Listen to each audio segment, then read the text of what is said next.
Annadata Sukhibhava PM Kisan Yojana పథకం క్రింద చెక్కుల పంపిణీ చేసిన ఎమ్మెల్యే ఎర్పతనేని శ్రీనివాసరావు.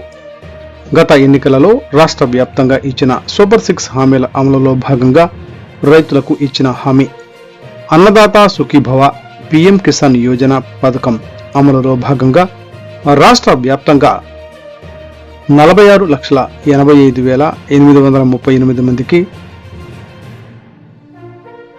3,174,43 కోట్ల రూపాయలను ఈరోజు రాష్ట్ర ముఖ్యమంత్రి నారా చంద్రబాబు నాయుడు ప్రారంభించిన అన్నదాత సుఖీభవ పీఎం కిసాన్ యోజన పథకం 2వ విడత విడుదల కార్యక్రమాన్ని గురజాల నియోజకవర్గ పరిధిలో 35,676 మందికి 23.26 కోట్ల రూపాయలను వ్యవసాయ శాఖ ఆధ్వర్యంలో పిడుగురాళ్ల పట్టణంలోని ఎన్టీఆర్ వ్యవసాయ మార్కెట్ యార్డు నందు నిర్వహించిన అన్నదాత సుఖీభవ పీఎం కిసాన్ యోజన 2వ విడత విడుదల కార్యక్రమంలో గురజాల శాసనసభ్యులు ఎర్పతనేని శ్రీనివాసరావు, గురజాల నియోజకవర్గ పరిశీలకులు కల్లం రాజశేఖర్ రెడ్డి పాల్గొనడం జరిగింది.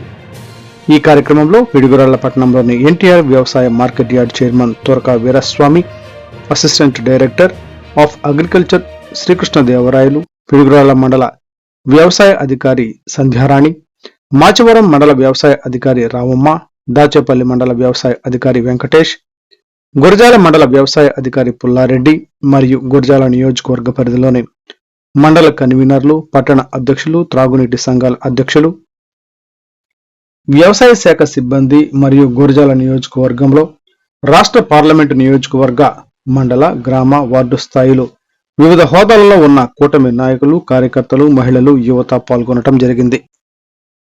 51 సీట్ల నుంచి 11 సీట్లకు వచ్చినా వీళ్ళ దూరంలో మాత్రం మార్పు రాలా. ఏ వర్గం దూరం అయిపోయింది, ఏ వర్గం మనకి ఓట్లు వేయలేదు, మనం ఎలా చేయాలని లేకుండా ఇంకా ఇష్టారాజ్యంగా నోరు పారేసుకున్న పరిస్థితుల్లో వాళ్ళు ఉన్నారు. అది ప్రజలకు కూడా మనం చెప్పాల్సిన అవసరం ఉంది. అందుకనే ఒక్క ఛాన్స్ అంటే అధికారంలోకి వచ్చిన వాళ్ళు ఒక ఛాన్స్ అయిపోయింది. ఇక రెండో ఛాన్స్ అనేది ఆ పార్టీకి ఉండకూడదు, ఉండబోదు కూడా. మీరు గుర్తుపెట్టుకోవాల్సిన అవసరం కూడా ఉంది. మీకు ఉదాహరణ కూడా చెప్తున్నాను. మొన్న జరిగిన బీహార్ ఎన్నికలు మనం చూస్తే వరుసగా ఏ విధంగా అక్కడ ఎన్డీఏ గెలుస్తుంది. ఎందుకు గెలుస్తుంది? అక్కడ గతంలో 20 సంవత్సరాలు అక్కడ ఆర్జేడీ పరిపాలనలో తుపాకుల రాజ్యం, హత్యలు, మదళ్ళు, మానభంగాలు, ఆస్తులు ఆక్రమించుకోవటం, దోపిడీ విధానం ఉంది. అదేవిధంగా ఉత్తరప్రదేశ్ లో ఆ బీహార్ అయితేనే భయంకరమైన బందిపోట్ల వాతావరణం ఉండేది. కానీ ఈ ప్రభుత్వం వచ్చిన తర్వాత, మరి నితీష్ కుమార్ గారు ముఖ్యమంత్రి అయిన తర్వాత ఆ కల్చర్ అంతా పోయింది. అభివృద్ధి అక్కడ వచ్చింది. సో అందుకనే ఒక అభివృద్ధి చేసే ముఖ్యమంత్రి ఉన్నప్పుడు అన్ని పథకాలు సామాన్య ప్రజలకి దగ్గరగా వెళ్ళినప్పుడు ఎన్ని ప్రయత్నాలు విపక్షాలు చేసినా కానీ, ఎన్నిసార్లు అధికారంలో ఉన్నా అభివృద్ధికి పట్టం కట్టారు బీహార్ ప్రజలు, యూపీ ప్రజలు. అందుకే మనం ఏదో అధికారంలోకి వచ్చాం కదా, మన పని అయిపోయిందని మాత్రం మీరు అనుకోవద్దు. అలాంటి దుర్మార్గుల్ని మరలా అధికారంలోకి రాకుండా బీహార్ తరహాలోనే ఆంధ్రప్రదేశ్లో 29 ఎన్నికల్లో ఎన్డీఏ అధికారంలోకి రావాలి. ఇది అక్షర సత్యం మీరు గుర్తుపెట్టుకోవాల్సిన అవసరం ప్రతి ఒక్క రైతు మీద కూడా ఉంది. ఇది అధికారం అనేది రాజకీయ పార్టీల కోసం కాదు. ఈ వ్యవస్థలో భాగస్వామ్యమైన ప్రతి ఒక్క రైతుది, ప్రతి ఒక్క కార్మికుడిది, ప్రతి ఒక్క కర్షకుడిది, ప్రతి ఒక్క పౌరుడిది ఈ భాగస్వామ్యం అధికారం అనేది. ఈ ఫలాలన్నీ పేదవాడికి అందాలి. ఇది మన ముఖ్యమంత్రి గారు, ఉప ముఖ్యమంత్రి గారి ఉక్కు సంకల్పం. అందుకనే మోడీ గారి ఆ సహకారం, కేంద్ర ప్రభుత్వ సహకారంగా తీసుకుని మనం ముందుకు వెళ్తున్నాం. ఇంకా అగ్రికల్చర్ సెక్టర్, హార్టికల్చర్ సెక్టర్ ని ఏ విధంగా బలోపేతం చేయాలో కూడా నేను దీర్ఘకాలికంగా నేను ఆలోచిస్తున్నాను. మన నియోజకవర్గంలో ఇంకా కెనాల్ రిపేర్స్ మరలా చేయటం, ఇప్పుడు వ్యవసాయం దండ కాకుండా లాభసాటి వ్యవసాయాన్ని ఎలా మార్చాలి, హార్టికల్చర్ ఏ విధంగా డెవలప్ చేసుకోవాలి. అందుకని రైతుకి ఏ విధంగా ఒక ఎకరా పంట వేస్తే పెద్ద ఎత్తున ఏ విధంగా డబ్బులు మిగిలేటట్టుగా, ఆర్థికంగా ఎదుగుతట్టుగా కూడా చేయాలని కూడా మనం మా నియోజకవర్గంలో ఆలోచిస్తున్నాం. అన్ని కూడా మీతో మేము డిస్కస్ చేస్తామని చెప్పి కూడా తెలియజేసుకుంటాం. ఈ పథకం మరి ఎంతవరకు మనం ఉపయోగించుకుంటున్నాం, ఎంతమందికి చేరుతా ఉందనేది కూడా ఈరోజు లెక్కలతో సహా, రైతుల పేరుతో సహా మనం ఇచ్చాం. కాబట్టి తప్పకుండా ఇది విస్తృతంగా రైతాంగంలో కూడా తీసుకెళ్ళండి. ఇది కూడా రైతులకు పూర్తిగా మనం అనుకూలమైన ప్రభుత్వం ఇది.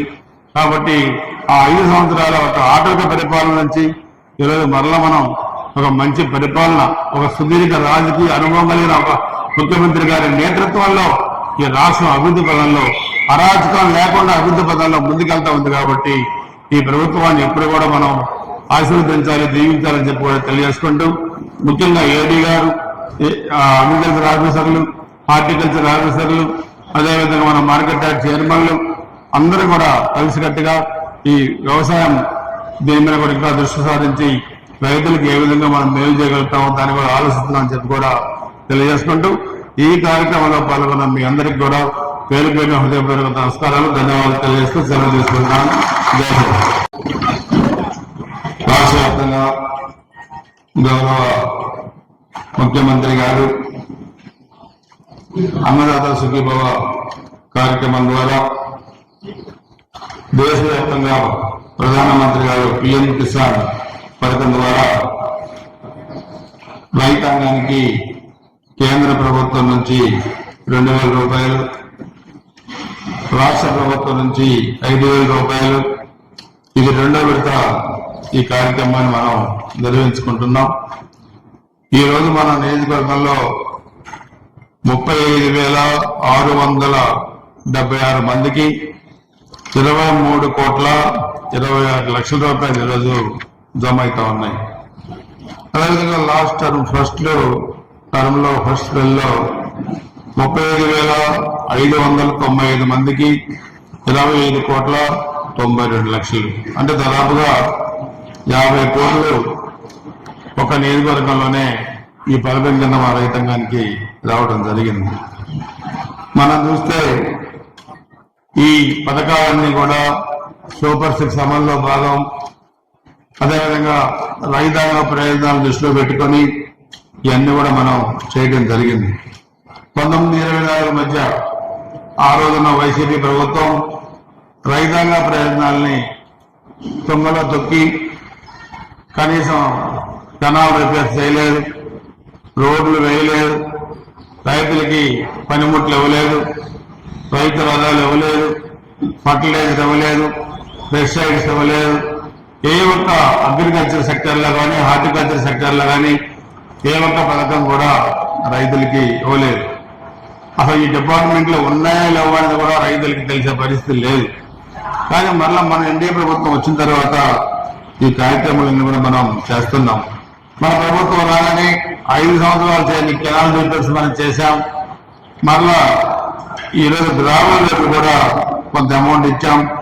మరలా మార్కెట్ లో ఉన్న ఈ అమౌంట్ ని కూడా మనం 20% కానీ 40% కానీ ఇచ్చినట్లయితే మన నియోజకవర్గాల్లో ఈ గ్రామాల రోడ్లన్నీ కూడా మనం వేసుకోవడానికి అవకాశం ఉంది.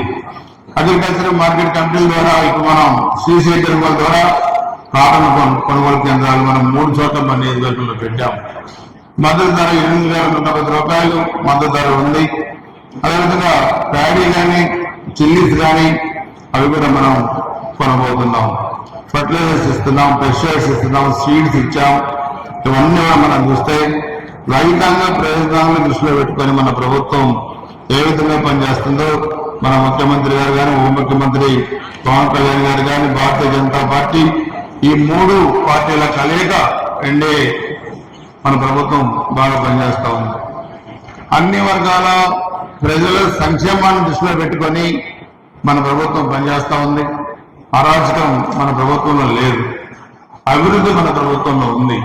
సో అందుకనే అహంకారంతో విర్రవీగిన రాజకీయ పార్టీలు 1924 మధ్య 5 సంవత్సరాలు ఒక అగమ్యగోచరంగా పరిపాలించే రాష్ట్రాన్ని ఆర్థికంగా ఇబ్బందుల్లోకి నెట్టిన పరిస్థితి ఉంది.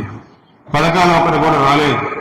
ఈ రోజు ఆ ఇబ్బంది ఈరోజు సంవత్సరాలైనా కానీ మన ప్రభుత్వం మరి ముఖ్యమంత్రి గారికి చాలా సీనియారిటీ ఉంది కాబట్టి కేంద్ర ప్రభుత్వం సహకారం తీసుకొని పథకాలన్నీ కూడా ఎక్కడ చెప్పిన పథకాలు ఇబ్బంది లేకుండా కూడా మనం ఇవ్వగలుగుతున్నాం.